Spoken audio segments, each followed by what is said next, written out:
Good evening. It's the 28th of August 2022. Welcome to Prime Time News here on TV1. Bringing you the news for the Newsfirst team, I'm Sanita Senanayaka. Before we take a look at the stories in detail, let's take a look at the headlines.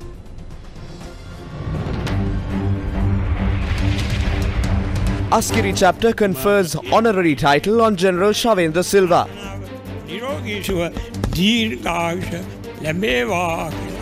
24 international corporations submit proposals to engage in petroleum business in Sri Lanka.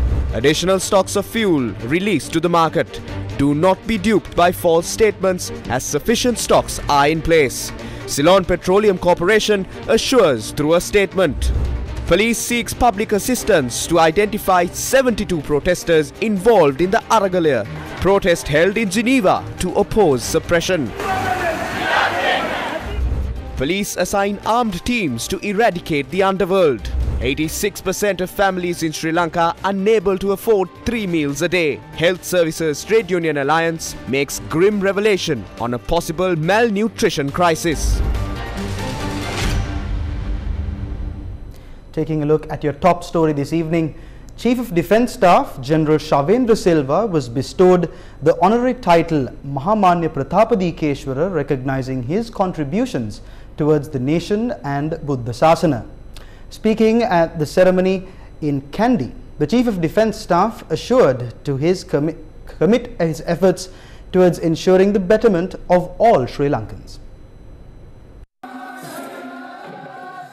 The title awarding was held at the Asgiri Mahavihara Grand Ordination Hall. The ceremony was presided over by the Mahasangha, including the Mahanayaka of the Asgiri chapter of the Siam sect, Most Venerable Varakagoda Jnanaratana Thero, Anunayaka Theros and Theros of the Karaka Sangha Sabha. Several dignitaries, including foreign envoys, were present at the event. Mahanayaka Theros of the Ramanya and Amarapura sects published letters to express their pleasure on the title awarding. The title was conferred on the Chief of Defence Staff, General Shavendra Silva, by the Mahanayaka of the Asgiri chapter of the Siam sect.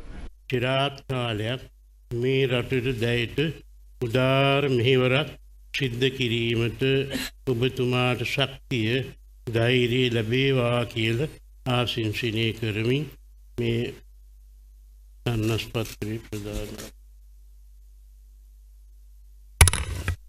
විශාල සේවයක් මේ රටට. You have rendered a great service to this nation and the religion. You serve not just one ethnicity but all, not one religion but all. The yeoman's service you rendered is being recognized by both the Asgiri and Malwatu Mahavihara.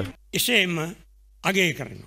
මේ රැස්ව සිටින සියලු දෙනාම Everyone gathered here today must realize the title that is being awarded. You are being honored by a vihara that has stood for over 700 years. It will strengthen your journey forward. තමයි මේ සම්මානය වටින්නේ.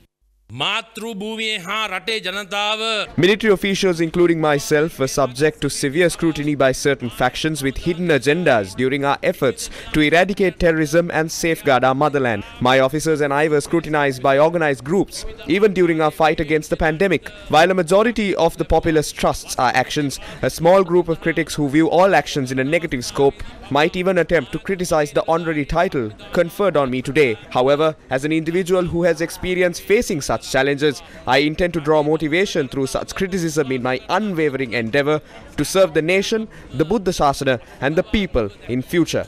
I wish to make this statement at this historic moment. අවධාරණයෙන් යුතුව සීපත් කිරීමට කැමැති.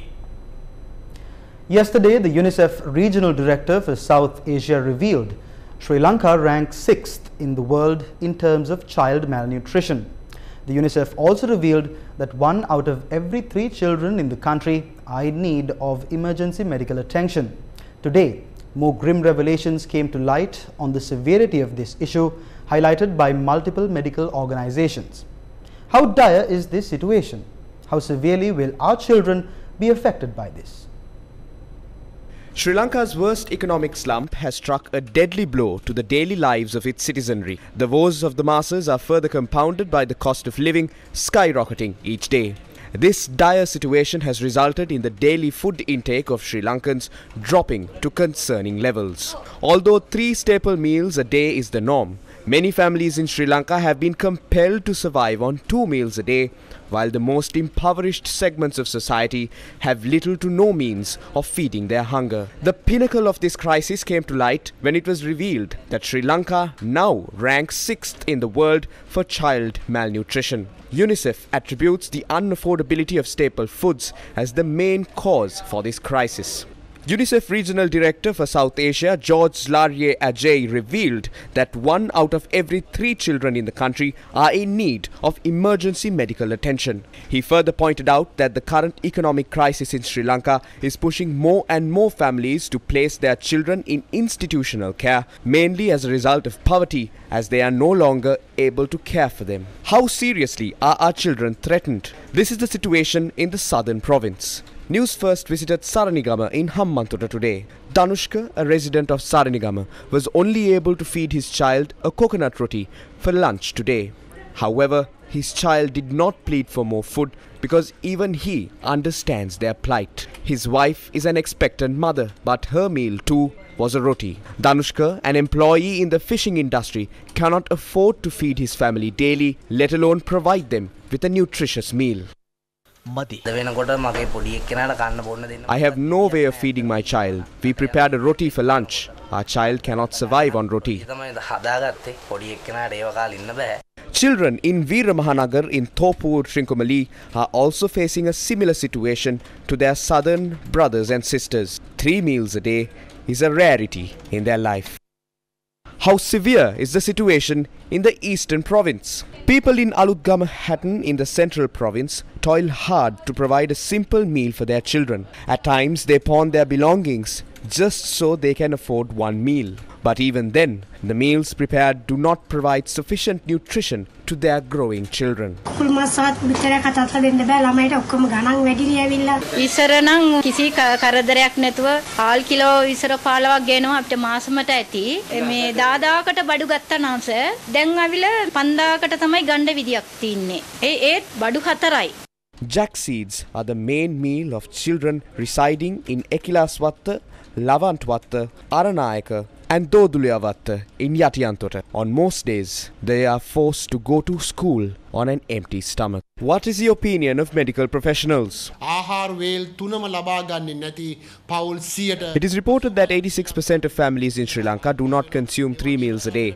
1 out of 3 children are suffering from malnutrition. This is a sorrowful situation. We talk about nutritious meals. People are unable to purchase milk, meat, eggs and fruits. In this situation, we do not expect politicians to tell the people to survive on whatever is available. That is why malnutrition is on the rise. Malnutrition among expectant mothers has risen by 17 to 18%. When an expectant mother is malnourished, the development of the fetus is affected, children have higher death rates, and miscarriages may occur, and even cause the death of the mother during childbirth. This also leads to a drop in immunity among children. We urged political leaders to formulate a plan for food security.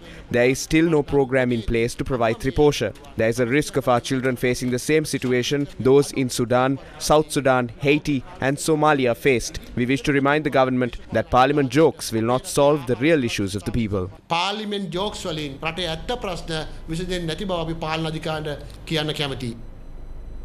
While experts say that 86% of the population do not consume all 3 meals, farmers of Sri Lanka are facing a serious crisis. Despite many issues, including fertilizer and fuel shortages, farmers carried out cultivation during this season. However, they point out that there is insufficient amount of harvest left to reap. They also point out that they did not receive a proper price for their harvest. Farmers of Nochiyagama in Anuradhapura point out that compared to the previous seasons, the cost of cultivating an acre of paddy harvest have risen sharply. We had to spend 10,000 rupees to cultivate in 1 acre. This time around the cost is between 20,000 to 25,000 rupees. We spent 10,000 rupees to reap the harvest using machines, but this season we had to spend 20 to 25,000 rupees. We purchased a bag of fertilizer for 1,500 rupees last season. This season we had to purchase for 40,000 rupees. The government gave fertilizer yesterday or the day before. We used to buy a bottle of pesticides for 1,000 rupees. Today it costs 4,000 rupees. A weedicide bottle was 2,000 rupees. Now it costs 7,000 rupees. We bought a kilogram of paddy for 110 to 150 rupees. Now we have to spend 300 rupees. Farmers also say that the cost of activities such as land preparation has increased. Accordingly, the production cost has increased by threefolds. An unfair price is given to farmers. The farmers must be offered a higher price. What's the point of this government? It doesn't take the side of the farmers. It doesn't take into consideration the cost of production for farmers and offer a reasonable price. The farmers are paying for these sins. Taxes collected from the people should ultimately be utilized for the benefit and welfare of the people. But are the taxpayers' hard-earned money used in the most effective manner? If this was indeed the case, why hasn't a sustainable solution for the human-elephant conflict been devised yet? While we question the effective use of our tax funds, the life of a girl filled with hopes and dreams was taken away following a wild elephant attack today.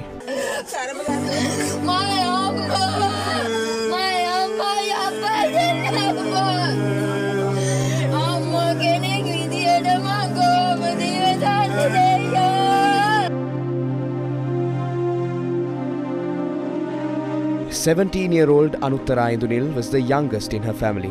Anuttara showcased exceptional skills in academics, sports and music equally. After sitting for her ordinary level examination, she was expecting to face the practical examination for music tomorrow. Her dream was to become a doctor and save many lives. A bright student of the Keena Palassa Girls College in Hasalaka, her ambitions were snatched from her in a fateful encounter with a wild elephant. Anuttara left home early this morning, carrying the arms for her brother's 7-day remembrance. Her brother had lost his life just over a week ago in an untimely manner. But Anuttara was unable to complete her journey, facing a tragic demise when a wild elephant attacked her.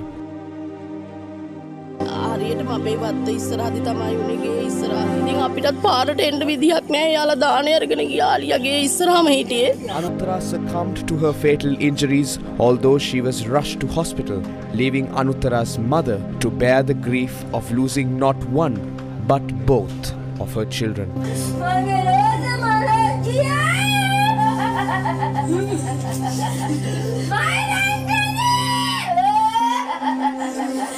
The Yaya 5 village in Hasalaka is constantly threatened by encroaching wild elephants. The only question those in Yaya 5 want answered is how many more invaluable lives like that of Anuttara must be snatched for this conflict to be resolved.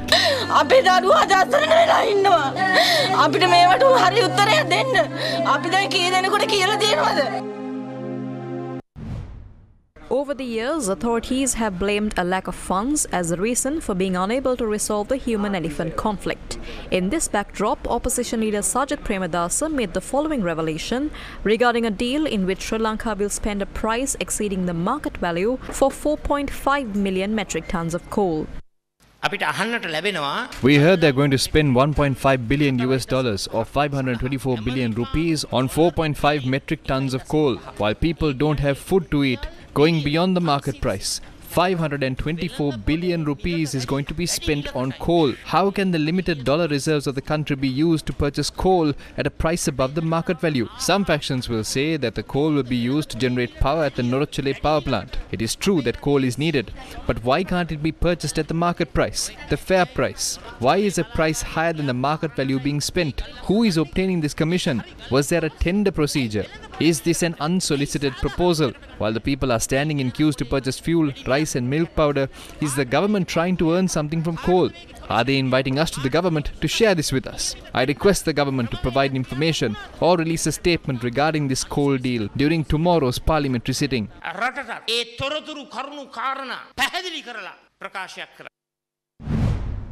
A group of former state ministers representing the Sri Lanka Podujana Peramuna requested the head of state to appoint state ministers as soon as possible if the formation of an all-party government is further delayed. This was during a recent meeting between President Wickremesinghe and a group of former SLPP state ministers. When News First made inquiries, SLPP General Secretary Sagara Karivasam said the meeting between the former state ministers and the president took place under the approval of the SLPP.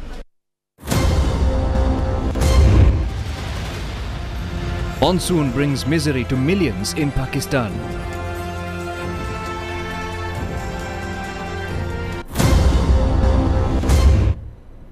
The police is seeking public assistance to identify 72 suspects who forcibly entered the president's office and damaged property. In a statement, the police said investigations by the Colombo North Divisional Criminal Investigation Bureau are underway. The photographs of the suspects have been released to the media. The police are requesting the public to provide them with information by calling the numbers 011 2083 049, 075 6371 563 and 1997 or through WhatsApp. A protest was staged today opposite the UN Human Rights Commission in Geneva, Switzerland, opposing state suppression and demanding the people be given the opportunity to select a leader of their choice by holding an election.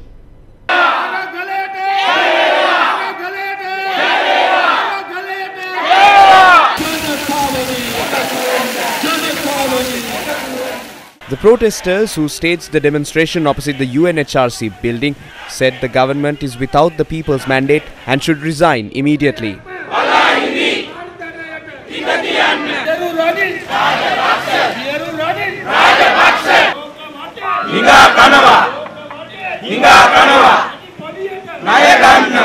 A large number of Sri Lankans residing in Europe participated in the protest.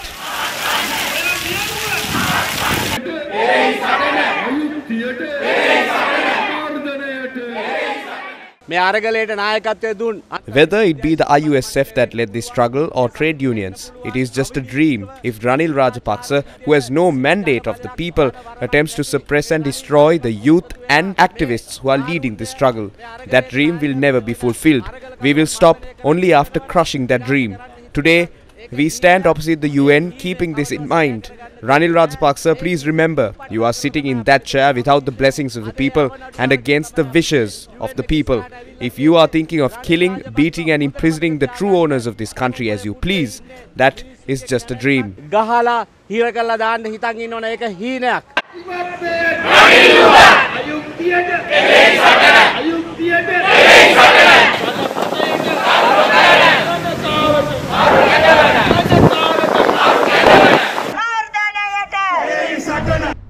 Meanwhile, protests were staged across many parts of the island today under the theme, Let's Oppose Suppression. A silent protest was held opposite the Burella St. Anthony's Convent today, demanding an end to suppression and calling for the protection of the freedom of speech.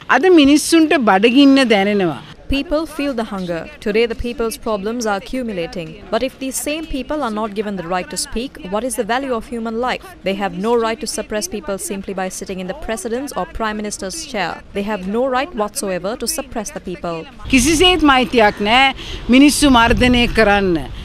A silent protest was also held today at the Polduwa Junction in Battaramulla. The protest was staged under the theme, 1 for 100. They demanded an end to suppression by the state.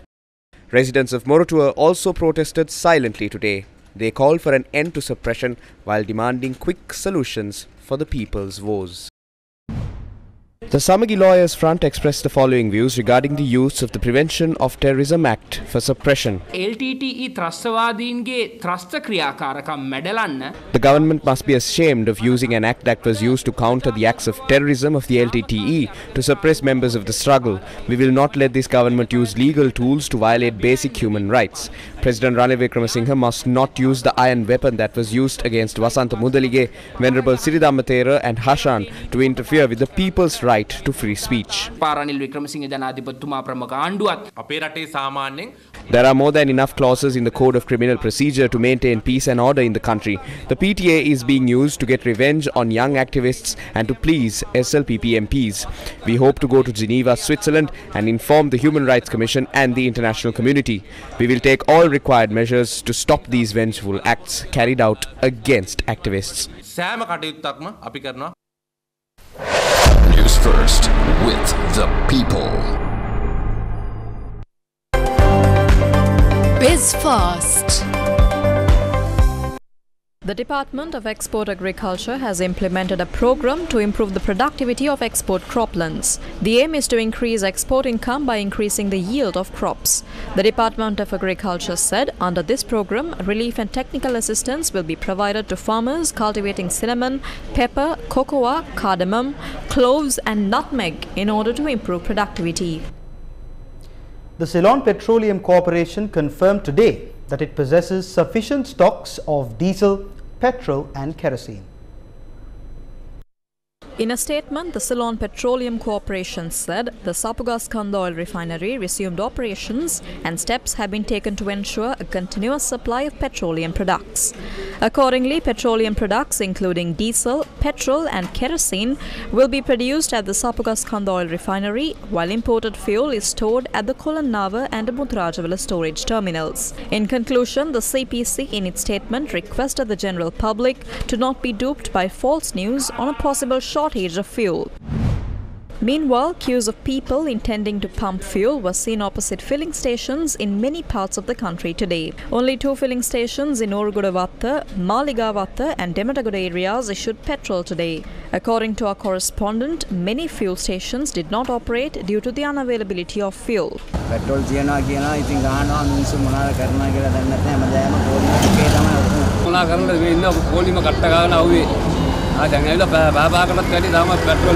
Sipetco filling station in Molligoda-Vaddua received stocks of diesel and petrol today as long queues formed opposite the filling station. The lane towards Gaul was blocked as a result of the queues, leading to traffic disruptions. Long queues for fuel were also witnessed in Horana and Mavanella.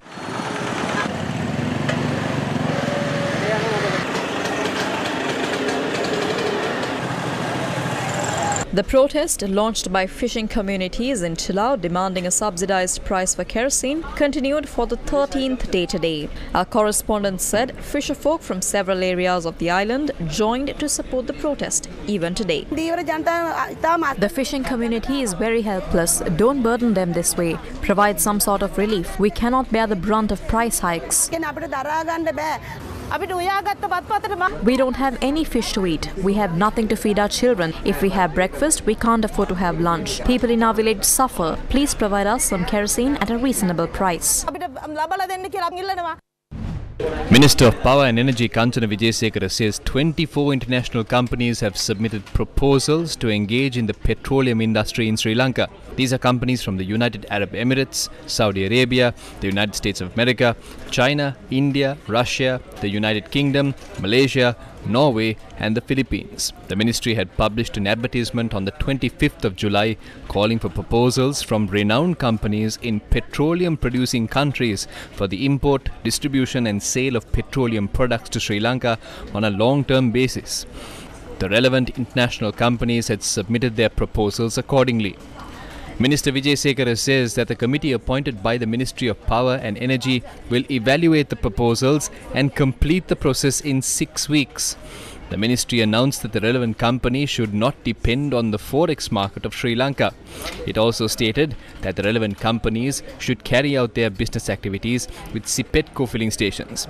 Meanwhile, the Sunday Times reported today that Sipetco is ready to hand over 500 to 700 filling stations for retail operations by foreign oil companies. There are 1,190 Sipetco filling stations across the island, and according to trade unions, the CPC holds direct ownership of only 225 filling stations. Accordingly, if 700 filling stations are given to foreign companies, 490 filling stations will remain. High Commission of India in Sri Lanka tweeted that Chinese ambassador to Sri Lanka, Kee Zen Hong, has quote-unquote violated basic diplomatic etiquette which may be a personal trait or reflecting a larger national attitude.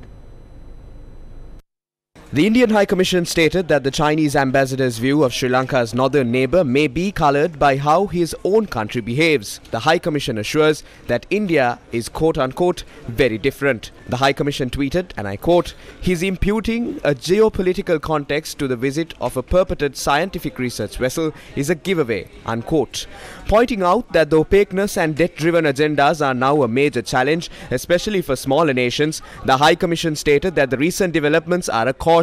The High Commission added, quote, "Sri Lanka needs support, not unwanted pressure or unnecessary controversies to serve another country's agenda," unquote. India's response came a day after Chinese Ambassador Qi Zhenhong wrote an article titled, quote, "From One China Principle to Yuan Wang 5, let's join hands and resolutely safeguard our sovereignty, independence and territorial integrity," unquote.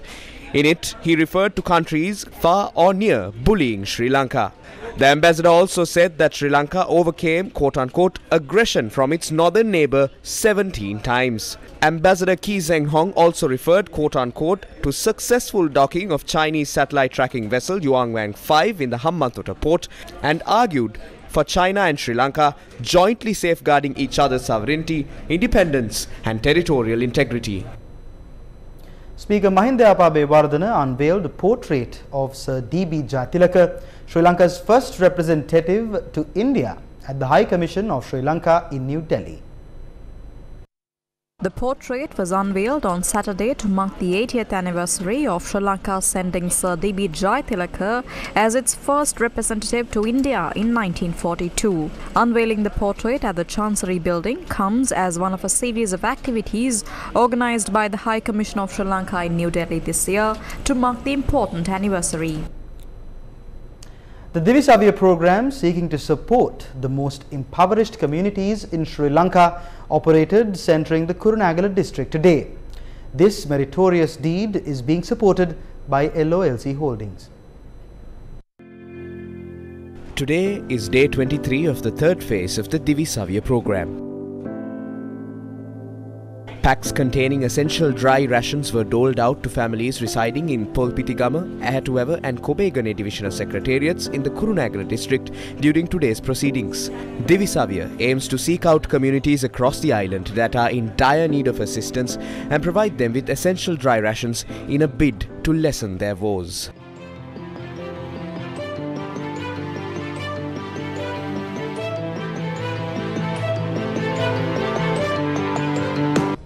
And that brings us to the end of this edition of Prime Time News here on TV1. For more details on these stories, you can log on to our website, that is www.newsfirst.lk. For the Newsfirst team, where the people come first, I've been Sanita Senanayaka. Take care and stay safe.